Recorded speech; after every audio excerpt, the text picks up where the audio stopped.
The snow fell silent and thick on Christmas night, 1885. Jacob Thornton walked his land alone, lanterns swinging golden against the Montana dark.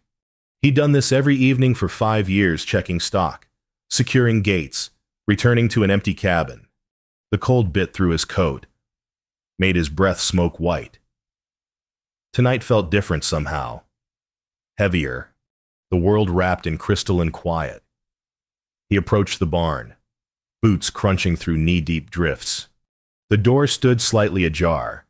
Jacob frowned. He'd closed it himself at sunset. Wind. Maybe. Or a curious deer pushing through. Inside. Frost coated every surface like glass. His breath hung visible in the lantern glow. The horses stamped in their stalls, restless. Then he heard a sound that didn't belong. Weak. Barely there. A baby's cry. Jacob's heart kicked hard against his ribs. He raised the lantern, following the sound. The hayloft. Something was in the hayloft. He climbed the ladder with careful urgency, old wood creaking under his weight. The cry came again, thin and desperate. At the top, he swung the lantern wide. What he saw stopped his breath.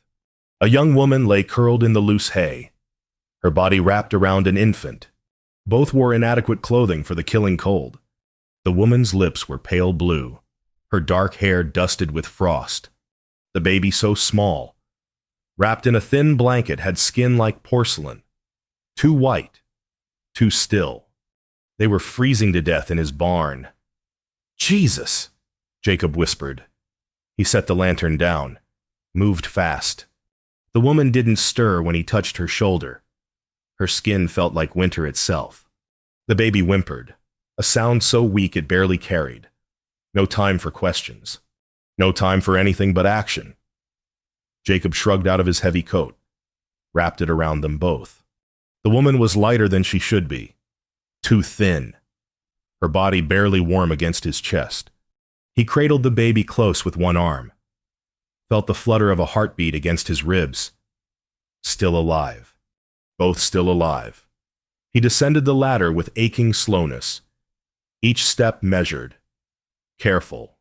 The woman's head lolled against his shoulder. The baby made small sounds, breath shallow and quick. Across the frozen yard, through the cabin door, inside. The fire had burned low, just embers in the hearth. Jacob laid them on the rug near the fireplace, his hands already moving to build up the flames. Kindling first, then split logs. The fire caught, grew, threw heat and golden light across their pale faces. He knelt beside them, removed their wet outer layers with respectful efficiency. The woman's dress was torn at the hem, her boots worn through. The baby's blanket was damp from melted snow. Neither had gloves or proper winter gear. Who were they? Where had they come from? Questions for later. Right now. They needed warmth. They needed to live. Jacob worked through the night with quiet competence. Warm water, not hot. That would be dangerous applied carefully to their hands and feet. Blankets from his own bed. The baby he wrapped in wool and flannel, held close to his chest to share body heat. She was a girl. He realized, perhaps 6 months old. Her tiny fingers were mottled, circulation returning slowly. The woman stirred near dawn. Her eyes fluttered open, dark eyes, wide with sudden terror. "Please," she whispered, voice raw and cracked. "Please don't hurt us." Jacob gentled his tone, kept his movements slow. "You're safe now, ma'am. Just warming you up. You were in my barn, nearly frozen through." She tried to sit. Couldn't. Her gaze found the baby in his arms. "Emma. She's here. She's warming up, too. Can you drink something?" He brought her broth he'd heated, supported her shoulders as she drank. Her hands shook, but color was returning to her lips. The baby Emma began to fuss. A stronger sound now. Hungry. Alive. "My name is Sarah," the woman managed. "Sarah Mitchell. We got lost. Where were you headed? Oregon, my sister. The wagon train left us behind when I fell ill. We've been walking for 2 days. Jacob's jaw tightened. 2 days in this cold. With a baby. It was a miracle they'd survived this long. You're safe now, he said again. Rest. We'll talk when you're stronger. Sarah's eyes filled with tears. She reached out, touched Emma's small head. The baby's eyes were closed now, breathing steady against Jacob's chest. Thank you, Sarah whispered. Thank you. Jacob nodded, throat too tight for words. He fed Emma warmed milk from a cloth, patient and careful. She drank greedily, her tiny body relaxing as warmth and food filled her. Outside, the first light of Christmas morning touched the snow. Inside, 2 lives hung in the balance. And Jacob Thornton, who'd been alone so long he'd forgotten what purpose felt like, held them both in his weathered hands. Sarah woke to firelight and the smell of coffee. For a moment. She didn't remember where she was. Then it came back, the terrible cold. The barn. The rancher's weathered face above her. She sat up carefully. Her body ached, but the deadly chill had receded. Emma lay beside her in a nest of blankets, sleeping peacefully. Sarah's eyes stung with tears of relief. The rancher sat at a rough wooden table, watching her. In daylight or what passed for it through frosted windows, she could see him better. Maybe 40. Maybe older. Tall and lean, with gray threading through dark hair. His face was weathered but kind. Lines deep around eyes that had seen hard things. How do you feel? He asked. Better? Warm? Sarah's voice came out stronger now. She touched Emma's forehead, normal temperature. Is she? She's fine. Fed her twice in the night. She's a good baby. Quiet. Sarah felt a surge of gratitude so intense it hurt. This stranger had saved them. Had sat up all night tending them both. She didn't even know his name. I'm Sarah Mitchell, she said. This is Emma, my daughter. Jacob Thornton, this is my land. I'm so sorry we intruded. I was looking for shelter, just for the night. I must have fallen asleep. I didn't think. Don't apologize. Jacob's voice was firm but gentle. You're lucky I found you when I did. Another hour.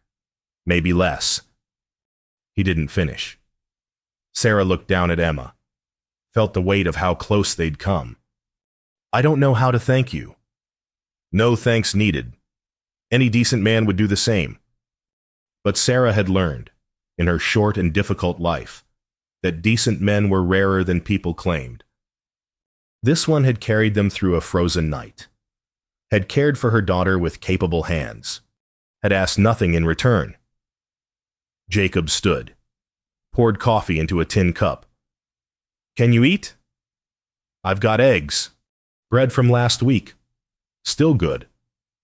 I don't want to take your food. I'm offering it. He met her eyes. You need strength. The baby needs you strong. Sarah nodded, accepted the coffee. It was hot and bitter and wonderful. Jacob cooked at the stove a simple bachelor's meal, but prepared with care. Scrambled eggs, thick slices of bread toasted on the iron. He served her first. Watched to make sure she ate. You said you were headed to Oregon, he said after a while. Your sister's there. Yes, in Portland. She married a merchant last year. Said there was room for us if... Sarah's voice trailed off. If what? If I could get there. She sent the letter 6 months ago, before Emma was born. Jacob was quiet, stirring his own eggs. The father, dead. Fever took him before he knew I was with child.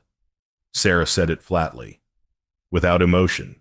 She'd cried all her tears for Thomas last winter. Now she just needed to survive. I joined a wagon train in Kansas. But when I got sick, when Emma ran a fever, they said they couldn't wait. Left us at a trading post with promises someone else would come through. No one came. No one came. Sarah looked at her daughter, sleeping so peacefully now. We waited 3 weeks. I used what money I had for room and board when it ran out. The owner said we had to leave. So we walked. I thought maybe I'd find a town, another train, something. Jacob's expression darkened. You walked through winter with a baby. What choice did I have? He had no answer for that. What choice did desperate people ever have? How far did you get? He asked. I don't know. I lost track of the days when the snow started falling. I just looked for shelter. I saw your barn. Emma stirred, made small sounds. Sarah lifted her, began to nurse. Jacob turned his back politely, gave them privacy. When he looked again, both mother and child seemed more settled, more real somehow. You can stay here, Jacob said, until you're strong enough to travel, however long that takes. Sarah's head snapped up. I couldn't impose. It's not an imposition. It's winter. You've got a baby. Where else would you go? I have no money to pay you. I'm not asking for money. Jacob's voice was quiet but certain. I'm offering shelter. Christian charity. If you need to call it something, no strings, no expectations. Just a warm place until spring. Sarah studied his face, looking for deceit, for hidden motives. She found only tired honesty. This man had been alone a long time. She could see it in the way he moved through the cabin, in the sparse furniture, in the absence of any softness or comfort. Why? She asked softly. Jacob looked away, into the fire. Because it's Christmas. Because you need help. Because. He stopped, shook his head. Does it matter why? I suppose not. Sarah held Emma closer. Thank you, Mr. Thornton. Jacob. Jacob. Outside, snow began to fall again, soft and thick. Inside, warmth held.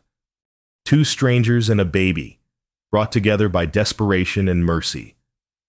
Sarah didn't know what came next. But for now, for this moment, they were safe. That was enough. Jacob sat alone after Sarah and Emma fell back asleep. The cabin felt different. There was breathing in it besides his own.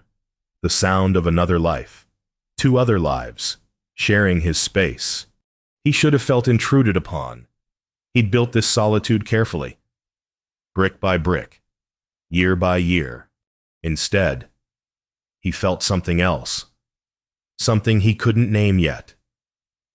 His coffee had gone cold. He didn't drink it.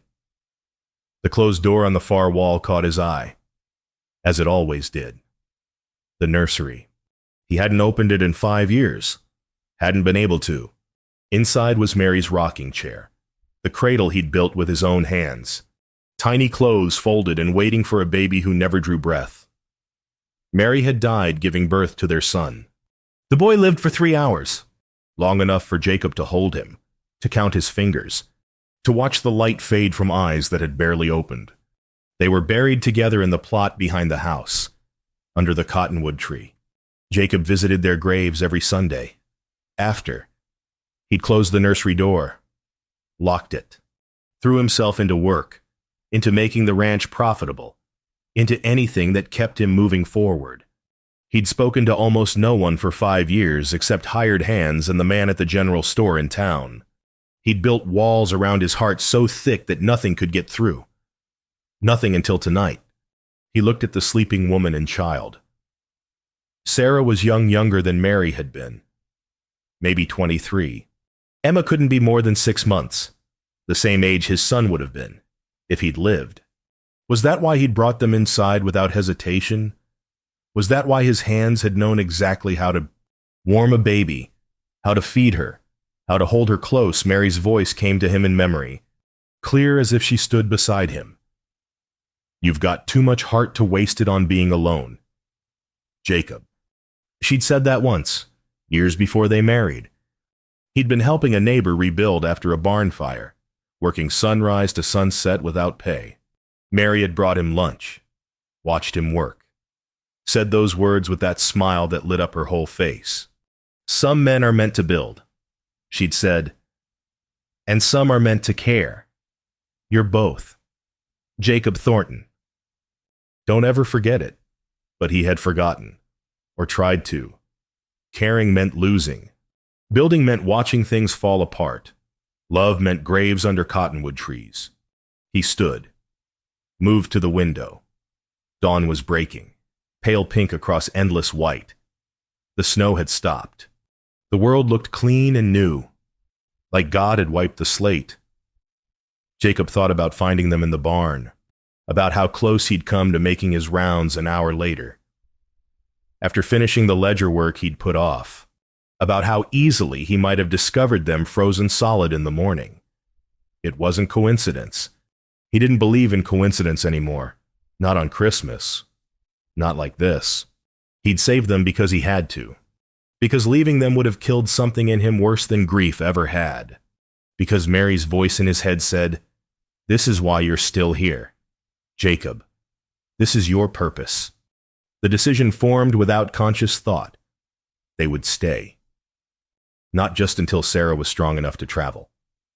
As long as they needed a week, a month, the whole winter. Whatever it took to see them safe, fed, warm, to see Emma grow stronger, to see Sarah smile. He owed them nothing.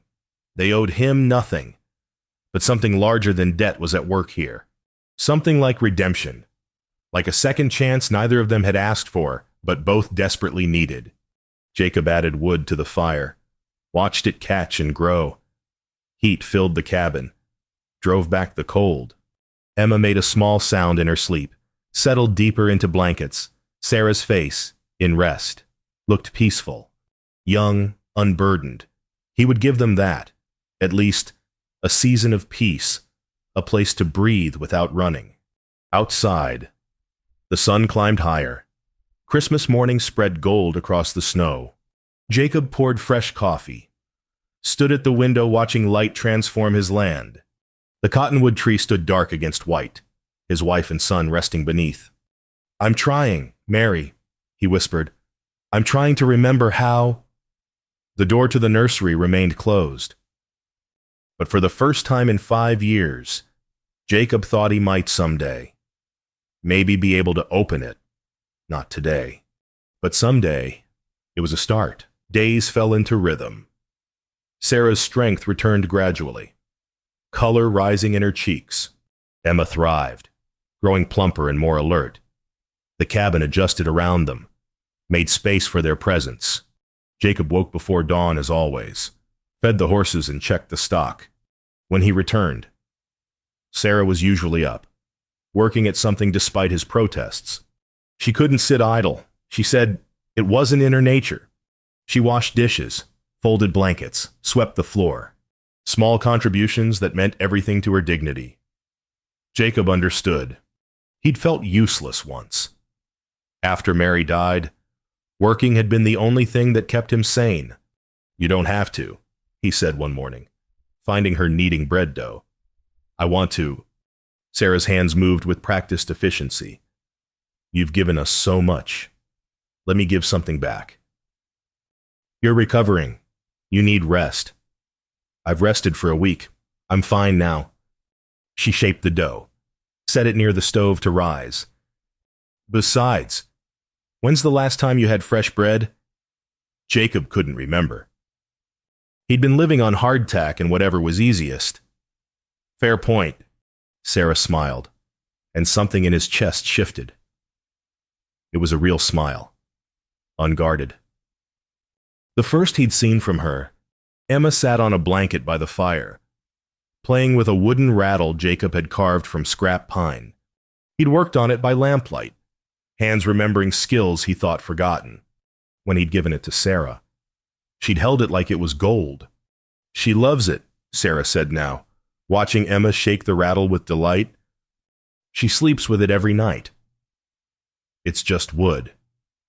It's kindness. That's worth more than wood. Evenings, They talked.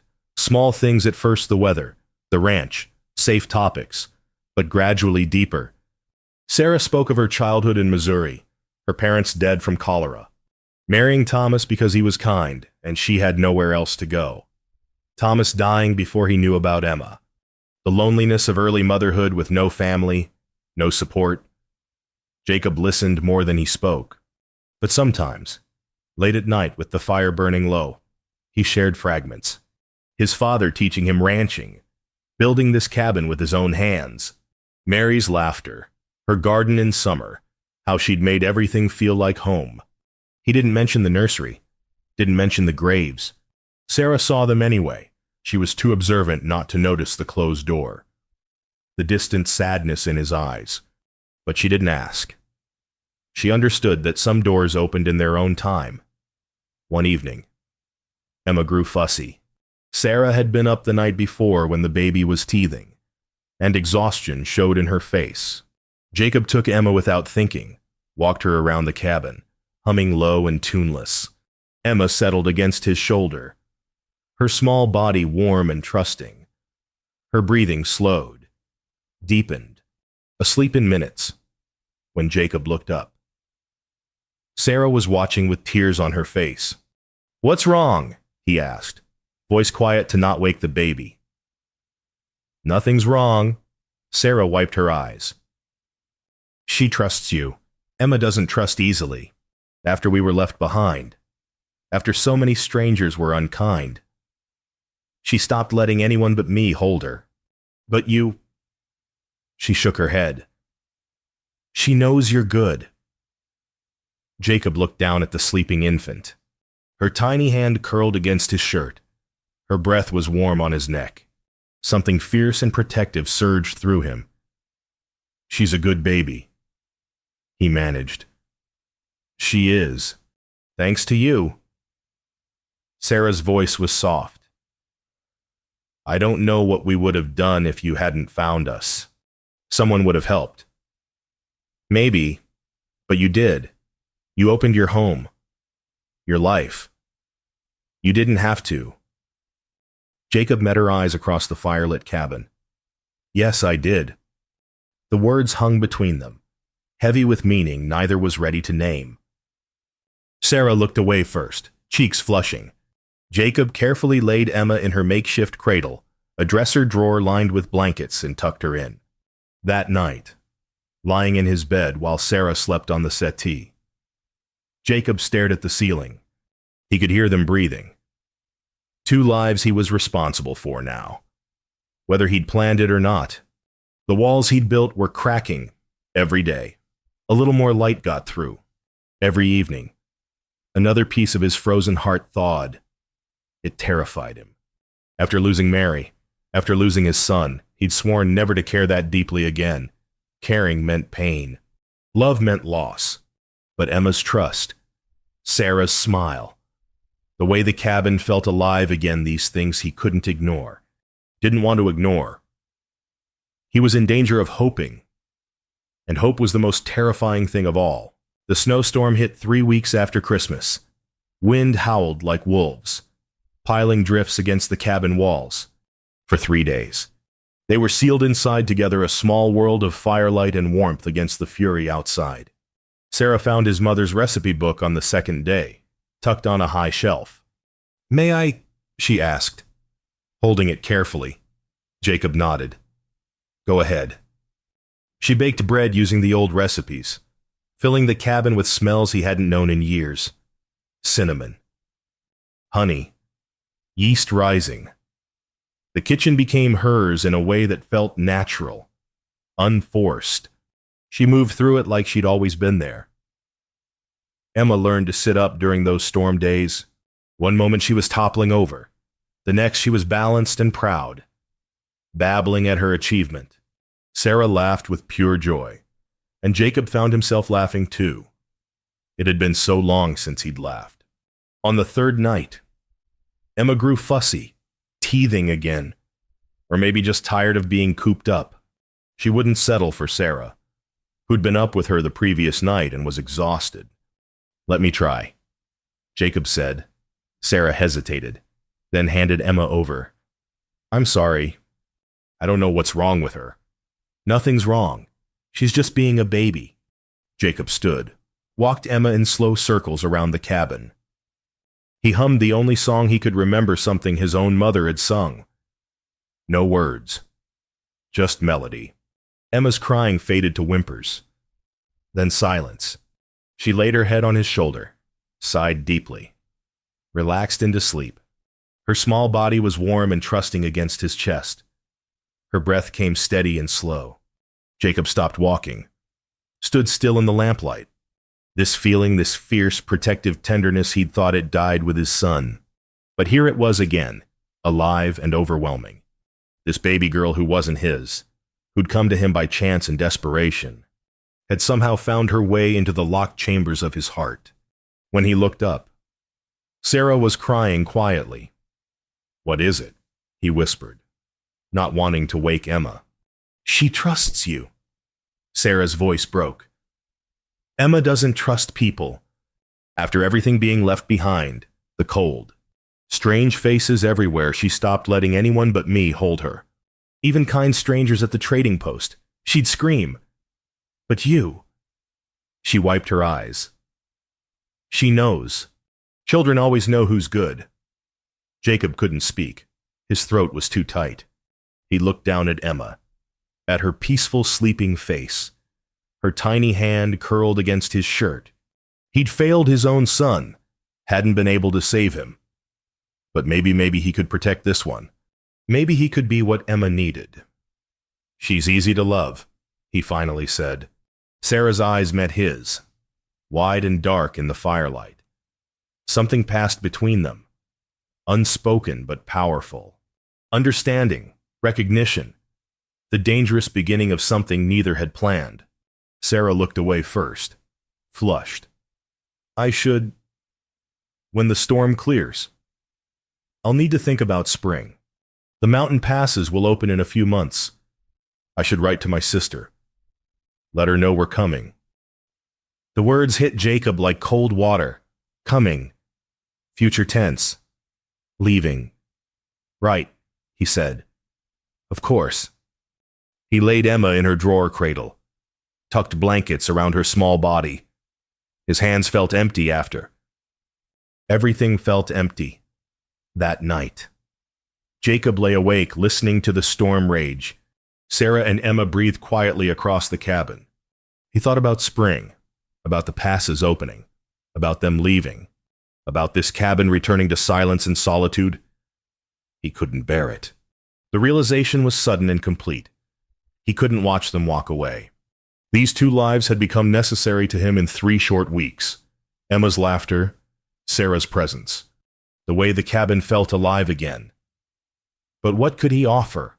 A rough cabin on isolated land. A man still haunted by grief. A life of hard work and harder winters. Sarah deserved better. Emma deserved better. They deserved Portland, a real family. Opportunities he couldn't provide. Jacob stared at the ceiling, wrestling with hope and fear. He wanted them to stay, wanted it with an intensity that terrified him. But wanting wasn't enough. He'd wanted his son to live too. Wanting changed nothing. Outside, the storm continued. Inside, warmth held. And in the space between what was and what could never be, Jacob Thornton felt his heart breaking all over again. Late January brought a cold snap so severe that ice formed on the inside of windows. The storm had passed, but its aftermath lingered. Sarah grew restless, stronger, thinking ahead. I've imposed on you too long, she said one morning while making coffee. Jacob looked up from the ledger where he'd been pretending to work. You haven't imposed. I have. Emma and I have taken your bed, your food, your time. When the weather breaks, we should go. Go where the passes won't open for 2 months at least. To town, then. I could find work, earn money for passage to Portland. What kind of work? Jacob kept his voice neutral. With a baby. Sarah's jaw set in that stubborn way he'd come to recognize. I'll find something. I always do. She began planning in earnest, mending her worn dress, organizing their few belongings, preparing for departure. Jacob helped without comment, even though every preparation felt like a small death.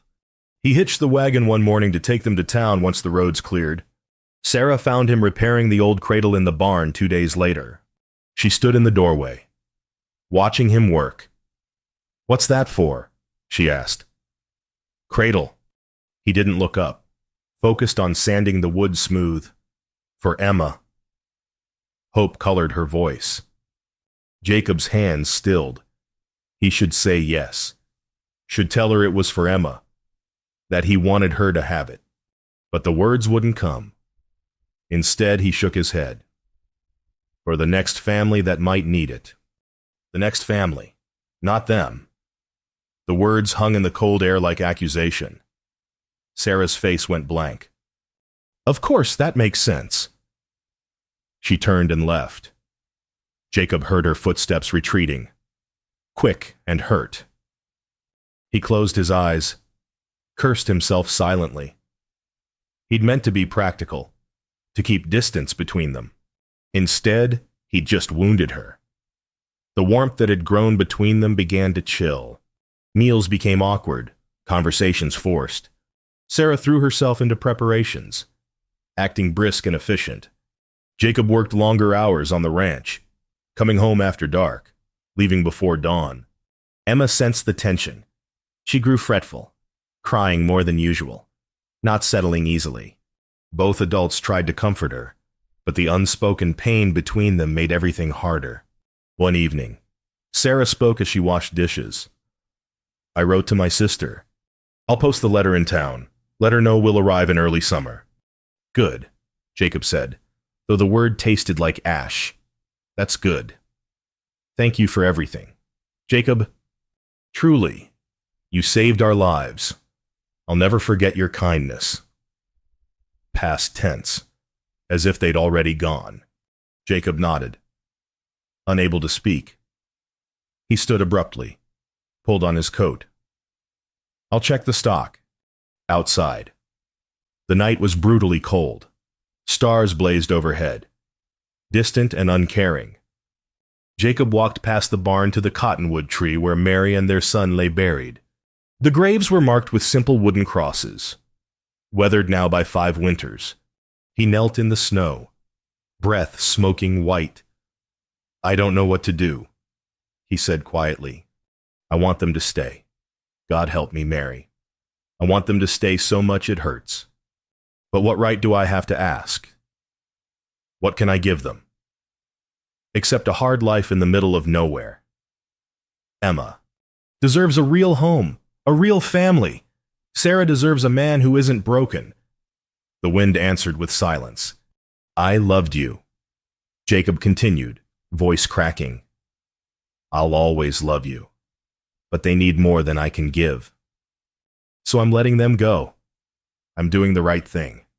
He sat in the frozen dark, alone with his dead and his living heartbreak. Inside the cabin, lamplight glowed warm. Sarah's shadow moved across the window, Emma in her arms. They looked like a painting, like everything he'd lost and couldn't have again. Later, lying in bed while Sarah slept on the settee, Jacob heard her whisper to Emma, "It was nice, though. Wasn't it pretending we belonged somewhere? Pretending we had a home?" She thought he was asleep, thought he couldn't hear, but every word cut him like a blade. Sarah wanted to stay. She'd been waiting for him to ask.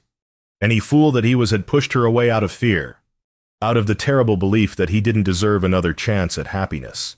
Jacob stared at the ceiling, wide awake. Tomorrow they would leave for town. She'd post her letter, make plans to go to Portland, walk out of his life forever, unless he found the courage to stop her. Unless he finally opened the door he'd kept locked for 5 years, not the nursery door, but the door to his own heart. The question was whether he could. Morning came clear and cold. Sarah dressed Emma in her warmest clothes, gathered their belongings. Jacob hitched the wagon in silence, loaded it with their few things. The ride to town would take 2 hours. After that, Sarah would rent a room, find work, wait for spring. It was sensible, practical, the right decision. So why did it feel like dying? Jacob helped Sarah into the wagon seat, handed Emma up to her. The baby looked at him with wide eyes, sensing something wrong. She reached for him, made a small sound of distress. "It's all right, sweetheart," Sarah murmured, though her voice shook. "We're just going for a ride." Jacob climbed up, took the reins. The horses stamped, eager to move. He should urge them forward. Should get this over with. He couldn't. Emma began to cry. Not her usual fussy cry, but something heartbroken and inconsolable. She twisted in Sarah's arms, reaching desperately for Jacob, screaming now. "Emma, please," Sarah begged, trying to soothe her. "Baby, please." But Emma wouldn't stop. Her face turned red, tears streaming. She fought against Sarah's hold, arms outstretched toward Jacob in unmistakable need. Something in him shattered. Jacob took the baby, pulled her against his chest. Emma grabbed his coat with both tiny hands, buried her face in his shoulder, sobbed like her heart was breaking. Because it was. She didn't understand why they were leaving the only home she'd known since that terrible Christmas night. Sarah's face crumpled. "I'm sorry. I don't know what's wrong with her." "She knows," Jacob said quietly. "She knows we're saying goodbye." Sarah pressed her hands to her mouth, eyes filling with tears. "I'm sorry. This was a mistake. We should go back. Calm her down." Emma's crying had weakened to exhausted whimpers. Then, suddenly, her body went hot against Jacob's chest. Too hot. "Sarah," he said sharply. "Feel her forehead." Sarah touched Emma's face and went white. "Oh God, she's burning up. Fever." Just like that. Fever. Whether from distress or coincidence didn't matter. Emma needed care, needed rest, needed the warmth of the cabin. Jacob turned the wagon around without a word. The decision was made. They drove back fast, Emma crying weakly against his shoulder. Sarah held them both, her own tears falling silent, back at the cabin. They worked together. Cool cloths on Emma's forehead, water coaxed between her lips, careful monitoring through the long day. The baby slept fitfully. Whimpering in her drawer cradle, Sarah refused to leave her side. Night fell. Emma's fever climbed higher. Sarah's composure finally broke. "Not again," she whispered, rocking back and forth. "Please, God, not again. Don't take her. Don't take my baby." Jacob pulled her close, held them both, Sarah and the fevered child. "She's strong. She'll be all right." "You don't know that. You can't know that." Sarah's voice was raw with terror. "I can't lose her. Jacob, she's all I have. She's everything." Through the night they kept vigil, taking turns with the cool cloths, monitoring each breath. Emma's fever raged, then held, then began slowly, agonizingly slowly to fall. By the darkest hour before dawn, Emma's forehead felt cooler. Her breathing steadied. Color returned to her cheeks. The crisis had passed. Sarah slumped against Jacob, exhausted beyond words. He held her, felt her body shake with relief and leftover fear. Emma slept peacefully between them, small and precious and alive. "I can't do this anymore," Sarah said. So quietly he almost missed it. "Can't do what? Pretend." She raised her head, met his eyes. Hers were red from crying, but clearer than he'd ever seen them. "I have nowhere to go, Jacob. My sister's last letter said times are hard. She can't take us in. I lied about Portland. I was going anyway because—" Her voice broke. because I couldn't stay where I wasn't wanted, where I was just charity, just burden. Jacob's heart stopped. Not wanted. You've been pulling away for days, building that cradle for the next family, making plans to take us to town. I thought, she stopped, swallowed hard. I thought you were ready for us to leave. Sarah, his voice came out rough, desperate. I've wanted nothing else but for you to stay, every day, every hour. I'm terrified. Last time I loved someone, God took them from me. I thought if I didn't ask, if I didn't hope, maybe it wouldn't hurt so much when you left. But I was wrong. It hurts anyway. Everything hurts. Sarah stared at him. You want us to stay. I want you to stay. I want Emma to stay. I want to wake up to her laughing and go to sleep hearing you breathe. I want to teach Emma to walk and watch her grow. I want to deserve you. But I don't know if I can. I'm just a broken rancher with more grief than sense. Tears spilled down Sarah's cheeks. We're broken too. All of us are. Maybe that's why we fit. Maybe we've both been too afraid to live. Jacob said. Dawn broke outside. Pale light touching the windows. Emma stirred, blinked awake. She looked at them both, Jacob and Sarah, close together, her safe between them. She smiled, a real smile, and reached with both tiny hands. Jacob took one hand. Sarah took the other. The three of them sat together as morning light filled the cabin, and for the first time in 5 years, Jacob Thornton felt something he'd thought was dead. He felt hope. The next days unfolded differently. Unspoken agreement, no one mentioned leaving. Sarah resumed her place in the cabin as if she'd always belonged there. Emma recovered fully, babbling and happy. Jacob found himself smiling without meaning to. One morning, he stopped outside the closed nursery door. He'd passed it 1,000 times in 5 years, never pausing. Now he stood there, hand on the knob, heart pounding. Sarah came up behind him quietly. You don't have to, she said softly. I think I do. Jacob looked at her. I'd like Emma to have it. If you'll both stay, really stay, not as guests, as family. Sarah's eyes filled. Jacob, let me finish. He turned to face her fully. I'm not good with words. I work better with my hands than my mouth. But I need to say this right. He took a breath, gathered courage. I want to be Emma's father, legally, before God and the law and anyone who asks. I want to adopt her, give her my name, raise her as mine, because she already feels like mine. Has since that first night. Sarah pressed her hand to her mouth, tears spilling. And I want to be your husband. Jacob continued, voice rough with emotion. If you'll have a broken-down rancher who's forgotten how to do anything but work, who'll probably mess things up and say the wrong thing and be too scared sometimes, but who loves you, who wants to spend whatever years God gives us building a life together.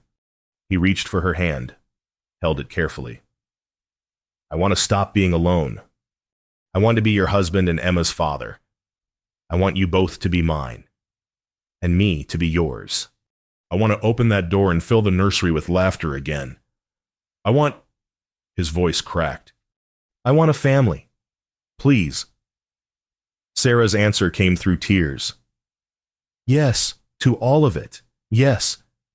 She threw her arms around him, and Jacob held her tight, his own eyes burning. Emma, playing nearby with her rattle, squealed with delight at seeing them embrace. Jacob pulled back, kept hold of Sarah's hand, and turned the nursery door handle. It opened with a soft click. Inside, dust motes danced in sudden light. Mary's rocking chair sat in the corner. The cradle he'd built waited beside it. Small clothes lined a shelf. The room held grief, yes, but also love, also hope, also the promise of new life. Emma should have this, Jacob said. But I'd like to keep Mary's chair, if that's all right. Of course. Sarah squeezed his hand. We honor who came before. That's how we move forward. They cleaned the nursery together that afternoon, opened windows to let in fresh air, washed everything carefully. Sarah hung Emma's few clothes beside the older ones. Jacob sanded and polished the cradle until it gleamed. Emma took her afternoon nap in it for the first time. She fit perfectly, smiled in her sleep. That evening, after Emma was settled, Jacob and Sarah sat by the fire. He pulled a small box from his pocket, his mother's wedding ring. Simple gold that had sat in a drawer for years. It's not much, he said, but it's honest. Like I want us to be. Sarah took the ring, slipped it on her finger. Perfect fit. When? She asked. Soon as the circuit preacher comes through. Could be a week, could be a month, but I want it legal. Want everyone to know you're my wife and Emma's my daughter? I want that too. Sarah leaned against him, and Jacob wrapped his arm around her. They sat in comfortable silence, watching fire shadows dance. I was so scared, Sarah admitted, of hoping, of believing we could have this. Me too. Jacob pressed his lips to her hair, but Emma was braver than both of us. She knew from the start. Sarah laughed softly. Children see what adults miss. They do. Jacob looked toward the nursery, where Emma slept peacefully. She saved me. You both did. I was just going through motions, waiting to die. Now I remember what living feels like. We saved each other. Sarah said, That's what family does. Family. The word settled warm and true in Jacob's chest. He'd lost one family to death and grief. But here, against all odds, in the frozen depths of winter, he'd found another, built it from rescue and kindness and the courage to hope one more time. Outside. Night fell soft and cold. Inside, warmth held. The nursery door stood open, lamplight spilling out. Emma's soft breathing carried through the cabin. Sarah's weight against his side felt like home. Jacob thought of that Christmas night, finding them frozen in the barn. How easily it could have ended differently.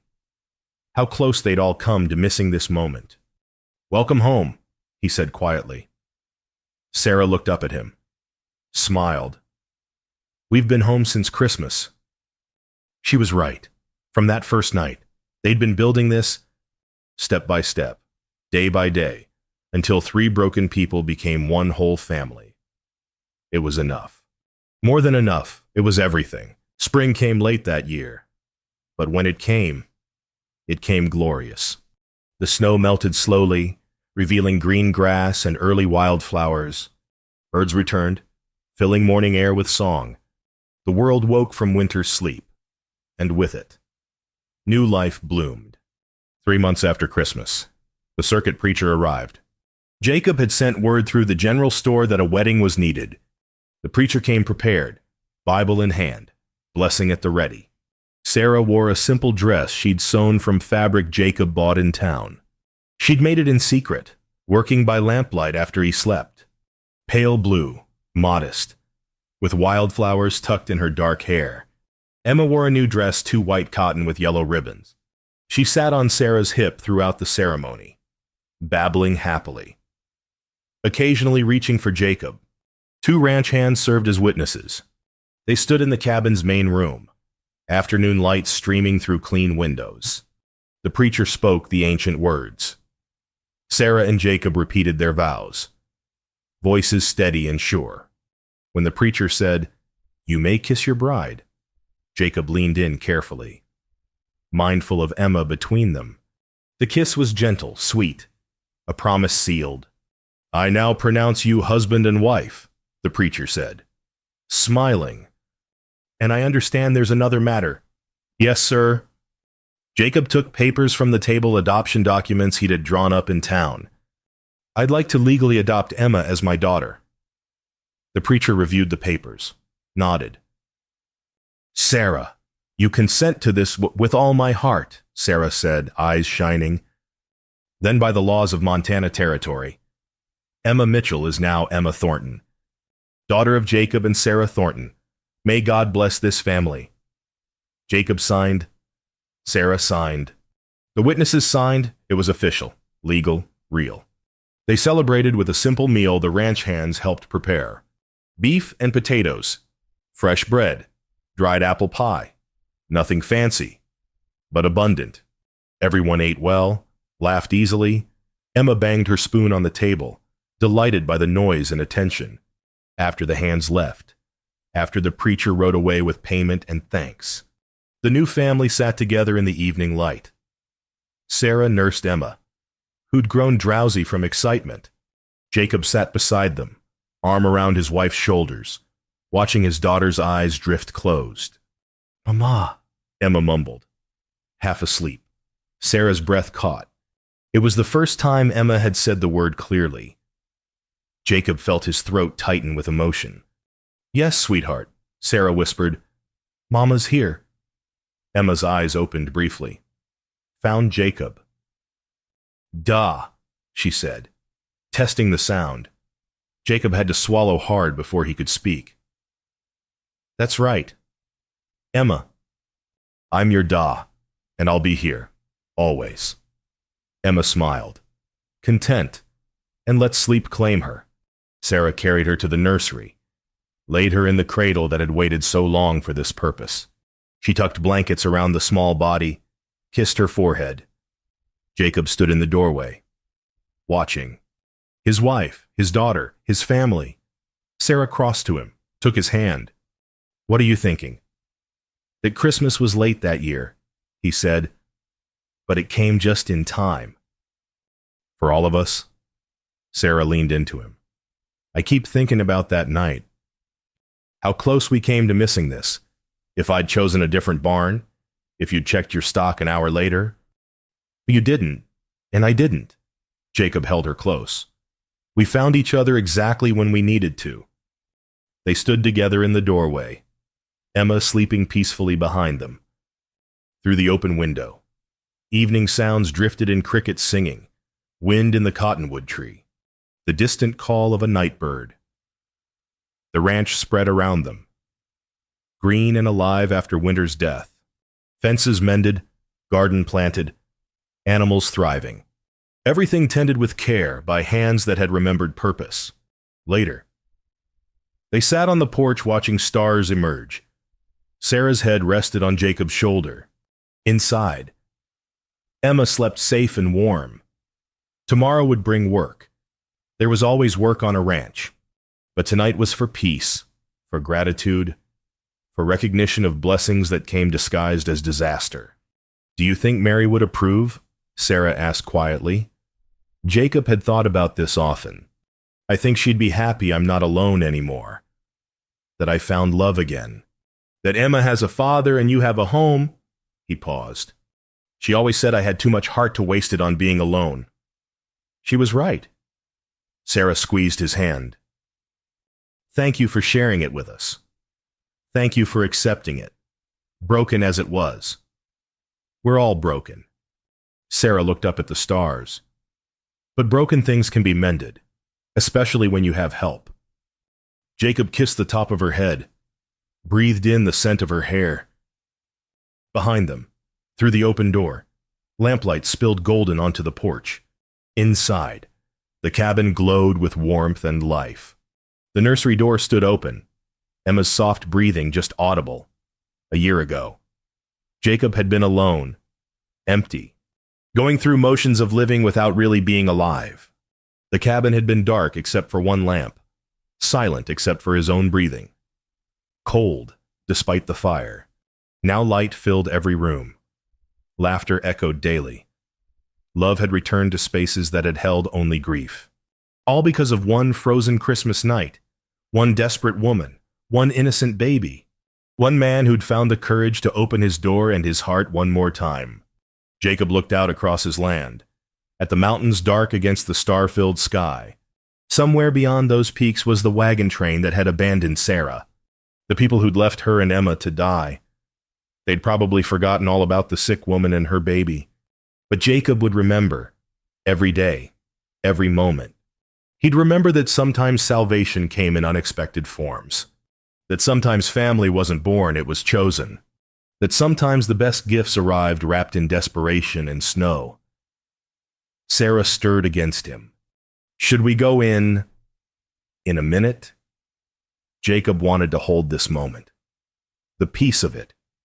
The absolute rightness of sitting on his porch with his wife under the stars, their daughter sleeping safely inside. This was what he'd built the cabin for, all those years ago. This was what he'd imagined when he and Mary first claimed this land. Not loneliness, not grief, but this family, love, home. It had just taken the long way around to arrive, finally. They went inside. Jacob banked the fire while Sarah checked Emma one last time. They moved together through the cabin, putting things right for morning, comfortable in the domestic ritual. In their bedroom, the room that had been Jacob's alone for so long, Sarah unpinned her hair, let it fall dark and long down her back. Jacob watched, marveling that this was real, that she was his wife, that Emma was his daughter, that his life, empty and hollow for 5 years, was full again. They lay down together in the dark, through the wall. Emma's breathing carried soft and steady. Outside, the spring night held its peace. Inside, 3 hearts beat in time, family rhythms, as old as time and new as morning. Jacob's last thought before sleep claimed him was of lantern light in the barn, revealing 2 frozen figures in the hay. He'd climbed that ladder thinking he'd find death. Instead, he'd found life. His life. Their life. Beginning again on a Christmas night that changed everything. Sarah's hand found his in the dark, held tight. "I love you," she whispered. "I love you too," Jacob answered. "Both of you. Forever." It was a promise. A vow. A declaration of faith in second chances and new beginnings. And as sleep finally came, Jacob Thornton, husband, father, rancher, man redeemed, smiled. The long winter was over. Spring had come at last, and with it, hope bloomed eternal.